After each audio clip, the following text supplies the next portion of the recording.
ആകാശവാണി.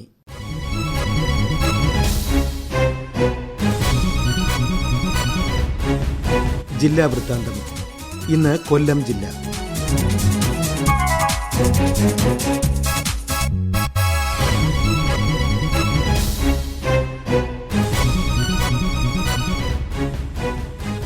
ജില്ലാ വിശേഷങ്ങളുമായി ആകാശവാണി പ്രതിനിധി നീരജ് ലാൽ. കൊല്ലം നഗരത്തിലെ വായുമലിനീകരണം കുറയ്ക്കുക എന്ന ലക്ഷ്യത്തോടെ ബോധവത്കരണ പരിപാടി സംഘടിപ്പിച്ചു.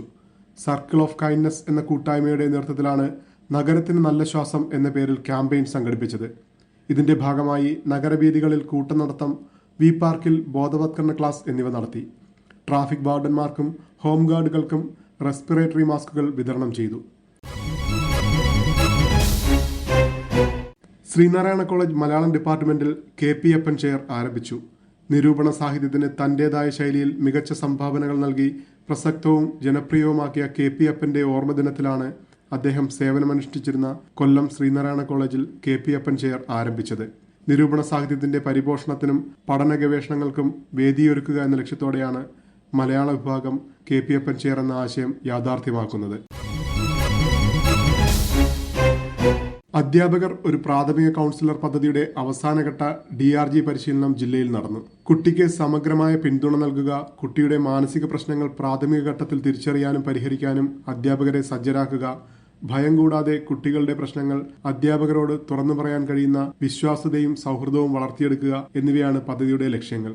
80 അധ്യാപകർക്കാണ് ജില്ലയിൽ പരിശീലനം നൽകിയത്. ഹരിത വിദ്യാലയം വിദ്യാഭ്യാസ റിയാലിറ്റി ഷോയിൽ Iravipuram government new LP school തെരഞ്ഞെടുക്കപ്പെട്ടു. സ്കൂളിന്റെ മികച്ച മാതൃകകൾ, പാഠ്യേതര പ്രവർത്തനങ്ങൾ, അടിസ്ഥാന സൗകര്യങ്ങൾ, സാമൂഹ്യ പങ്കാളിത്തം, IT അധിഷ്ഠിത പഠനം, നൂതനാശയങ്ങൾ, ലഭിച്ചിട്ടുള്ള അംഗീകാരങ്ങൾ എന്നിവയാണ് സ്കൂളിന് നേട്ടമായത്.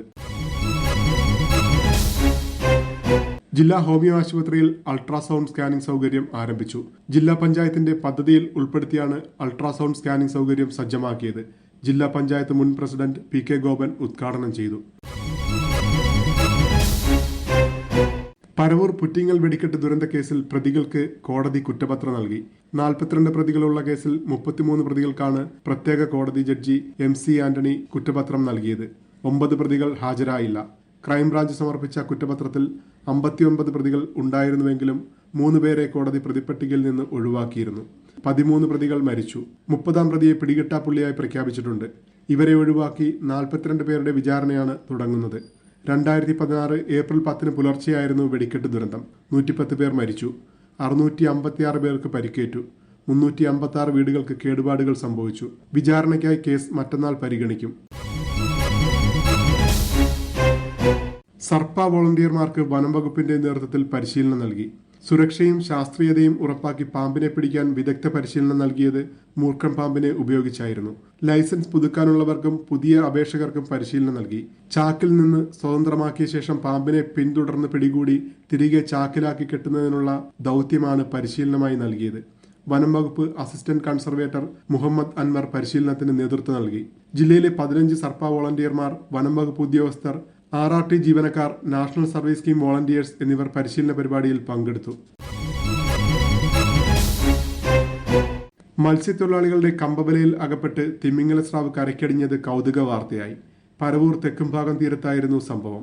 കടലിൽ നീട്ടിയ കമ്പവല രാവിലെ 7 മണിയോടെ തീരത്ത് നിന്ന് വലിച്ച് കരയിലേക്ക് അടുപ്പിക്കവെയാണ് തിമിംഗല സ്രാവ് കുടുങ്ങിയത് ശ്രദ്ധയിൽപ്പെട്ടത്.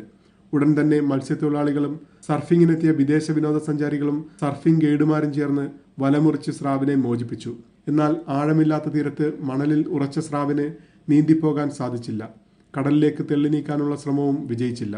ഇതിനിടെ സ്രാവിന്റെ വാൽ കൊണ്ടുള്ള അടിയേറ്റ് വിദേശ വനിതയ്ക്ക് പരിക്കേൽക്കുകയും ചെയ്തു.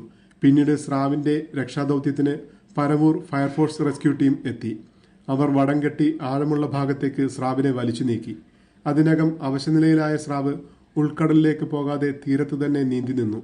പിന്നീട് അഞ്ചുതെങ്ങിൽ നിന്ന് തീരദേശ പോലീസ് ബോട്ടിലെത്തി വടം കെട്ടി വലിച്ച് സ്രാവിനെ ആഴക്കടലിലേക്ക് നയിച്ചു. ജില്ലാ വൃത്താന്തം സമാപിച്ചു.